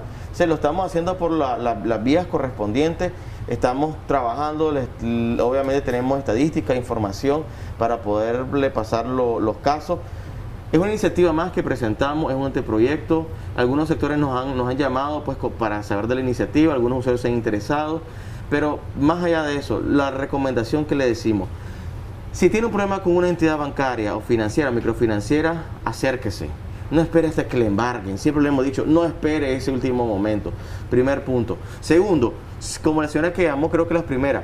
Hombre, si en realidad, mira, no tenés trabajo, no tenés garantía, tu récord crediticio está manchado durante años, ¿por qué te vas a desesperar por ir a pagarle $40 si al final con un costo alcanzás para $200 mensual en tu casa para darle de comer a la familia, etcétera? El colegio de los hijos, los cuadernos, que pues todo ha estado caro, pues. Entonces, ¿por qué la gente se va a desangrar? No le veo necesidad. Pero si hay una brecha y oportunidad de hacer un acuerdo, pues honre su deuda, al menos la manera que sea. Pero aquí viene el tema, Jocelyn, es lo que el cliente puede, en realidad puede, y lo que el banco microfinanciera le exige. O sea, al final nosotros como Defensoría del Consumidor, llevando la vanguardia en estos temas, nosotros pues le decimos a los usuarios que si no pueden ir solos, necesitan un acompañamiento, quieren que les apoyemos, nos pueden buscar, pues si no me escriben el número de WhatsApp personal, al fanpage, pues que lo busca rápido en Facebook, que es Defensoría del Consumidor, y ahí le vamos a dar información. Nosotros estamos ubicados ahora por los semáforos del Dorado, pues estamos en esa dirección, nos pueden buscar, lleven su documentación, lo platicamos, vemos qué se puede hacer y qué acompañamiento se le dan a los usuarios. Siempre hay salida, no todo es como el usuario quiere, pues, pero sí al menos buscamos una salida como sea. Y si el Estado, pues como tal, le presta atención a este tema, pues va a darse cuenta de que le va a ayudar a muchos nicaragüenses que ahorita, hombre, la están viendo muy difícil, y nosotros que queremos dar un grano de arena para poder aportar en la vida económica de los consumidores. Ponerse en los zapatos de la gente, sobre todo. Ese Gracias, es el Juan objetivo. Carlos. A ustedes. Muchas gracias por tu tiempo y por traernos este tema de interés para la ciudadanía nicaragüense. Ahora es momento de presentarles la tendencia que obtuvimos el día de ayer en nuestra entrevista de debates y soluciones a través de nuestra página oficial de Facebook, Canal 10 Nicaragua. Nuestro invitado fue el doctor Álvaro Ramírez, epidemiólogo y especialista en salud pública. El tema que se abordó fue Omicron, contagios y tratamientos. La entrevista obtuvo un total de 37.364 personas alcanzadas, fue compartida 50 veces, obtuvo 72 comentarios y alcanzó 6.546 personas en interacciones. Con esta información hacemos una pausa comercial. Ya regresamos con más.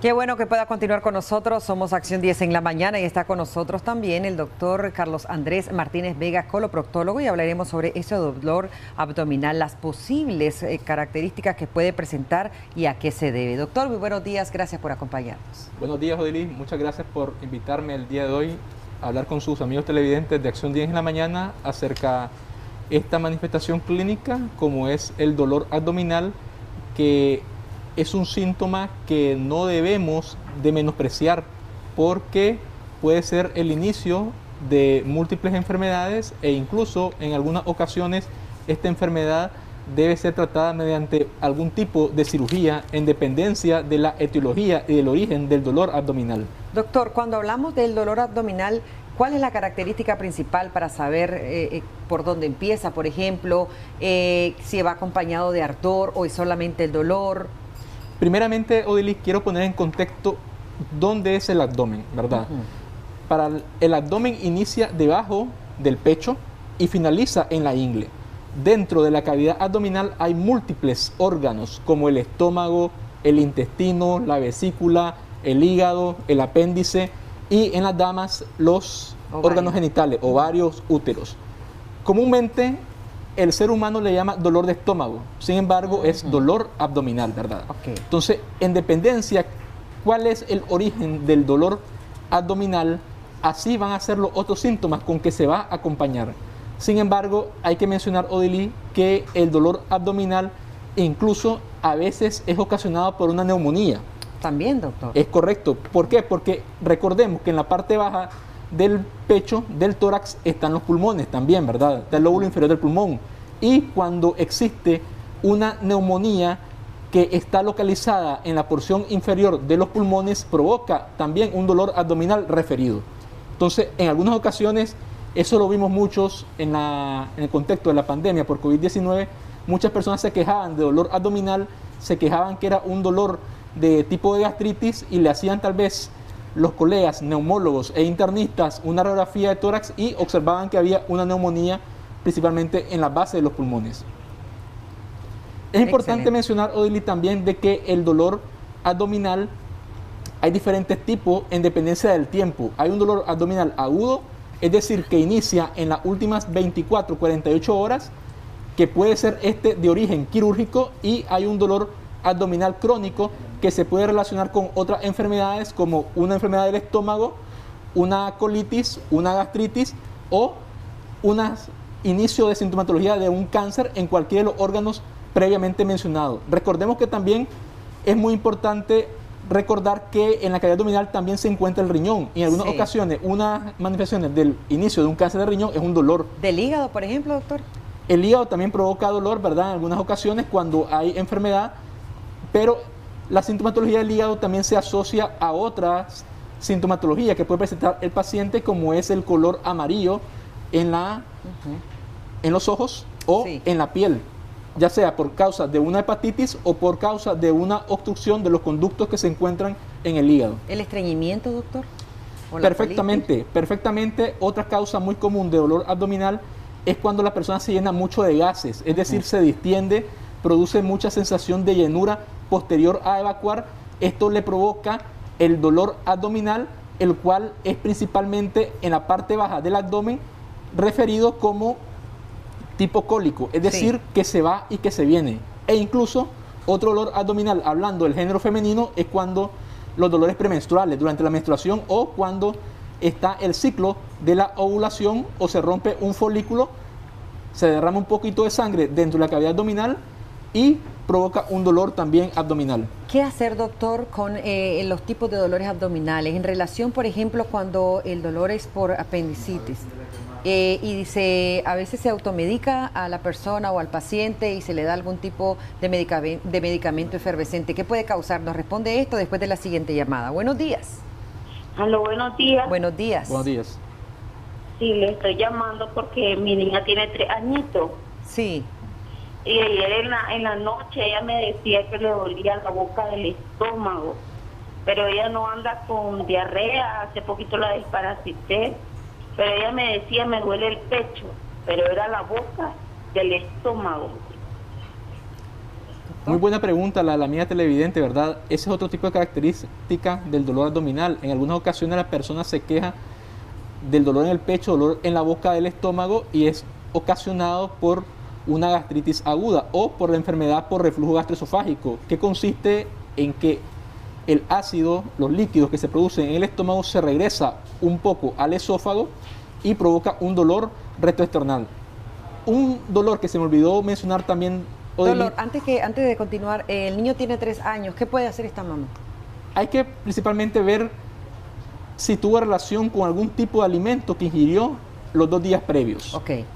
Y realizarle un examen general de heces para determinar si existe algún tipo de parásito en este examen y que sea la causa de este dolor abdominal. ¿En esta edad es necesario que visite al pediatra? Es correcto, porque son 3 años de edad, lo mejor es que visite a su pediatra o a su médico general más cercano. Correcto, doctor, ahora sí, continuamos. Entonces, otro dolor que tenía que mencionar, Odili, es el dolor cardíaco, porque a veces cuando hay un infarto de la cara inferior del corazón, también provoca un dolor referido en el abdomen. Por eso es que el dolor abdominal no lo podemos subestimar, Odili, y no debemos de automedicarnos. Esa pregunta que tú hacías previamente a la llamada del amigo televidente en relación a la apendicitis aguda, para poner en contexto, el síntoma de dolor abdominal del apéndice inicia en la región periumbilical, es decir, alrededor del ombligo. Y luego este dolor, a medida que va pasando el tiempo, se localiza en la fosa ilíaca derecha, pero ya tienen que haber pasado unas 12 a 16 horas aproximadamente desde que inició el dolor. Sin embargo, en algunas ocasiones, lastimosamente, la persona se automedica o le pregunta al vecino qué medicamento puede tomar.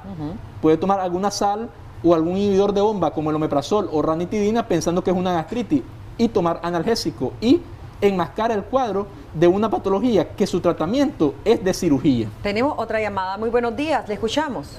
Aló, buenos días. Buenos días, adelante. Aquí en la casa estamos enfermos. Fíjense que unos dolores de cabeza, el cerebro, no te quito dolor a los ojos y dolor en la garganta. No le escuchamos bien. Disculpe, quizás nos eleva un poquito la voz para escucharle cuál es su padecimiento. Aquí en la casa, le digo, estamos enfermos. Estamos con dolor en el cerebro, en la parte de atrás de la cabeza, dolor en la cabeza, en la parte superior de arriba, en la garganta y calentura, decaimiento de esto. ¿Qué puedo tomar?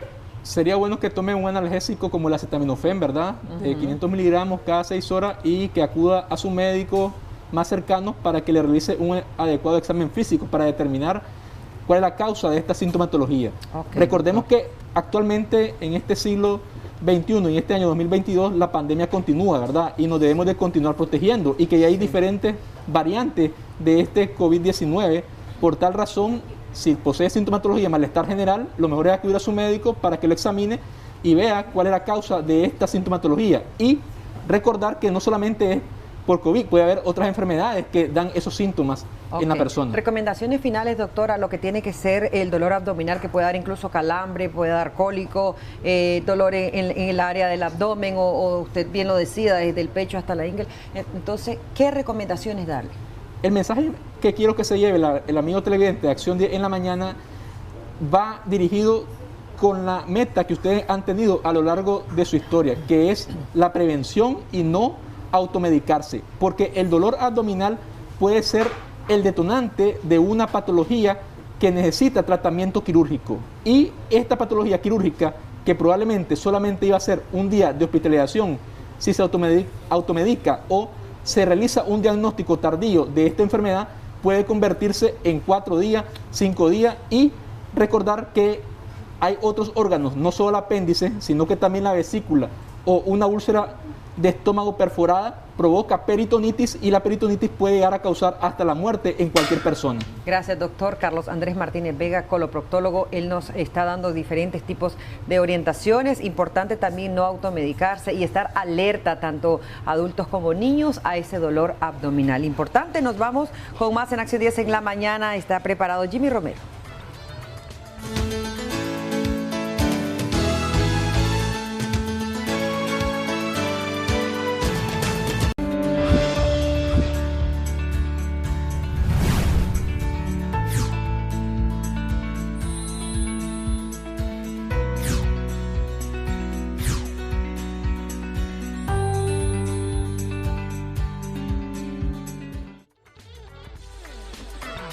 Qué bueno que pueda continuar con nosotros en Acción 10 en la mañana, y está efectivamente con nosotros nuestra especialista, la doctora Nicole Tijerino Mendoza, psicóloga, para abordar un tema muy interesante y que es importante también para aquellas personas que están pasando por una situación de depresión, de ansiedad, y también para abordar un poco sobre los diferentes tratamientos que pueden también ofrecerles. Doctora, gracias por estar con nosotros.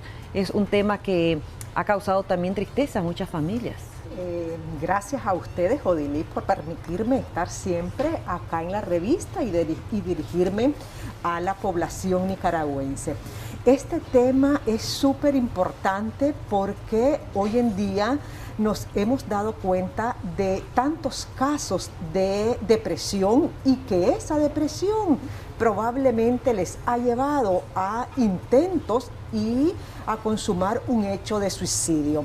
La depresión tiene que ver con un trastorno mental, igual la ansiedad. Eso la hace común, pero tienen sus diferencias. Por ejemplo, cuando hablamos de ansiedad, estamos hablando de miedo, estamos hablando de temor a cosas que el paciente o la persona puede llegar a pensar en cuanto a consecuencias de futuro se refiere. Y si hablamos de depresión, nos estamos refiriendo a una característica muy particular, que es la tristeza persistente en el tiempo. Una tristeza muy profunda que la puede llevar hasta el grado de melancolía. Esa es la diferencia entre ansiedad y depresión. Ambas sí son patologías mentales, patologías psiquiátricas, que necesitan una intervención oportuna para su tratamiento. ¿Puede aparecer una primero o pueden aparecer juntas? Esa es una muy buena pregunta, y nos lo hacen en las consultas, porque hay cuadros mixtos ansiosos depresivos, pero perfectamente se puede dar solamente un cuadro de depresión o un cuadro de ansiedad. ¿Puede una persona, doctora, decir, no, yo no tengo depresión, yo no padezco de ansiedad, es que así es mi forma de ser? Porque he escuchado en diferentes momentos. Sí, precisamente eso hace más difícil que la persona busque la ayuda profesional, porque aunque esté presentando alguna sintomatología, como por ejemplo temor, miedo a salir de casa, y deja de hacer cosas cotidianas que comúnmente estaba haciendo, o se está alimentando mucho más, está comiendo más, o está dejando de comer, pero está diciendo, no, yo no tengo nada, yo no me siento ansiosa, yo no tengo depresión, todo está bien. Entonces eso enmascara el cuadro clínico y no le permite buscar ayuda. Ok, ¿hay algunos factores que vayan a influir, doctora, en este padecimiento? Sí, y se vuelve un poco más complejo porque los factores causales son bastante similares en cuanto a la ansiedad y la depresión, pero podríamos mencionar algunos que tienen mucho que ver en las dos condiciones o en los dos trastornos. Puede ser, por ejemplo, la pérdida de un ser querido, el exceso de trabajo, los problemas económicos podría desencadenar un estado depresivo, el alcohol, el uso de sustancias psicoactivas también, el uso de medicamentos, algunos medicamentos pueden predisponer a los estados depresivos, a los estados ansiosos también. Entonces, el factor genético, eso no lo podemos dejar de mencionar, Odilín. Por eso es que en las consultas preguntamos si hay antecedentes familiares que ya hayan padecido o que estén padeciendo. ¿Tiene por que ver ejemplo, esto? Tiene que ver, la familia tiene que ver, el antecedente de la familia, sus orígenes tienen que ver. La química cerebral, por ejemplo, recordemos que los neurotransmisores son los que regulan el estado anímico y la depresión y la ansiedad son trastornos del estado anímico. Ok, recuerden ustedes, si tiene alguna consulta al 2222-7808, con gusto pueden marcarnos y también hacérsela a nuestra especialista, la doctora Nicole Tijerino, es psicóloga. Doctora, hemos visto no solo en nuestro país, sino a nivel internacional, ¿esto sería un tema de salud pública? Claro que sí. Por supuesto que la depresión, la ansiedad es un tema de salud pública y hoy en día, ¿verdad? Con esto de la pandemia se nos ha exacerbado mucho más.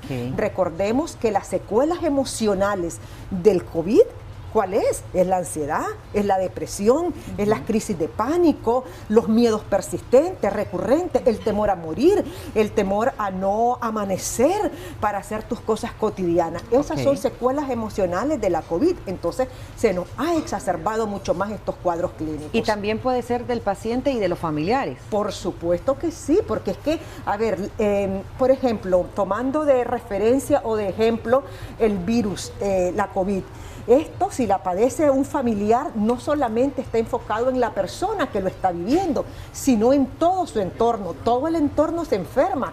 ¿Por qué? Porque tiene miedo, tiene temor, tiene incertidumbre, no sabe lo que puede pasar con ese familiar. Entonces no es un asunto individual, es un asunto de familia. Es más, yo lo decía hace algunas semanas acá en esta revista, que es un asunto colectivo, es de toda una sociedad y por ende familiar. Tenemos la llamada. Muy buenos días, gracias por estar pendiente. Adelante. Aló, buenos días, ¿le escuchamos? Sí, buenos días. Buenos días. Para hacerle una pregunta a la doctora. Sí, le escuchamos. Mi consulta es preguntarle a la doctora de que yo padezco bastante dolor en el cerebro y dolor como estrés bastante. ¿Aló? Sí, le escuchamos. Le estamos escuchando. Corazón, escúchenos a través de la bocina de su teléfono. Sí, continúe, sí. Adelante. Sí, ese dolor de cerebro de que sí es parte de estrés y ansiedad no me da como normal, pero bastante me duele lo que es la nuca y el cerebro. ¿Hace cuánto está presentando esto? Ya llevo rato yo de tener esto. ¿Más de 3 meses, más de 6 meses, un año? Más de 6 meses, más de 6 meses. ¿Ha padecido de alguna enfermedad?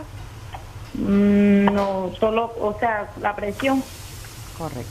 Sí, solo aclarar un poquito, el cerebro no duele, de eso tenemos que estar claros, nuestro cerebrito no sufre de dolor, pero pueden haber contracciones musculares que hace que nuestro cuello nos duela, entonces decimos nos duele el cerebro, ¿verdad? ¿Qué es lo que pasa con esta paciente? Dice ella, ya llevo meses, tiene que ir al médico, tiene que chequearse. No podría decirle en este momento, sí, lo que usted está mencionando obedece a un cuadro de estrés. Lo importante es que vaya porque cada caso, Odilí, es diferente y lo tenemos que estudiar como tal. Ok, doctora, ¿qué recomendaciones también para hablar un poquito primero de la ansiedad? Recomendaciones para esa cantidad de personas que incluso no se están atreviendo a decir yo padezco o no están entendiendo que están pasando por una depresión o que están teniendo ansiedad. Ya nos dice esto después de la siguiente llamada. Adelante. Buenos días. Aló, buenos días. Buenos días. Sí, tengo una consulta. Yo tengo 23 años. Y la verdad es que nunca he ido, pues, ¿verdad?, a una consulta psicológica ni nada por el estilo. Pero, bueno, a mi parecer, ¿verdad?, siento como si sufriera de ansiedad, porque, bueno, a veces me da hasta por comer sin hambre, voy a la cocina tal vez a hacer nada y me da ganas de comer o a que no ande hambre, pues. También sufro de onicofagia, ¿verdad?, que me dio arrancando las uñas cada rato sin motivo alguno, o sea, vivo así como desesperado, tal vez, no sé qué me podría decir la doctora al respecto. Quizás nos deja el dato completo de usted y el número de teléfono para así tener una comunicación directa ya con la doctora. Pero él ha mencionado algunos signos y síntomas, ¿verdad?, que podrían, oígase bien el término, que podrían estar relacionados a un cuadro ansioso. Desde que nos habla de la onicofagia, que es llevarnos las uñas, las manos a la boca y morderlas, es un signo, ¿verdad? Sí. Desde que él dice, tengo miedo, creo que dijo, ¿verdad? Sí. Temor y cosas. Recuerde que la ansiedad, comúnmente la gente dice, estoy nerviosa. Entonces, cuando nosotros escuchamos decir a alguna persona, tengo miedo, estoy nerviosa, es ansiedad, ¿ok? Doctora, recomendaciones para aquellas personas que nos están siguiendo en este momento. Número 1, dejemos a un ladito aquello que tradicionalmente consideramos. El psicólogo es para atender a locos y qué vergüenza que me miren entrando por la puerta de un consultorio psicológico. Sí. Eso es fundamental. Número 2, hay que hacer un poquito de ejercicio físico, alimentarnos diferente, una alimentación saludable, por ejemplo.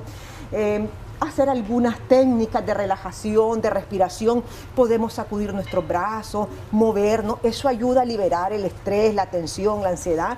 Y bueno, si ya no podemos dormir, si hay una sobreingesta, si hay una subingesta, también busquemos la ayuda profesional de manera urgente e inmediata. Gracias, doctora, y sobre todo rodearnos de personas bastante positivas, ¿verdad? Bueno, es que esos vampiros energéticos, si estamos achicopalados y tenemos un vampiro energético al lado, pues nos hunden mucho más, por supuesto. Nos encanta.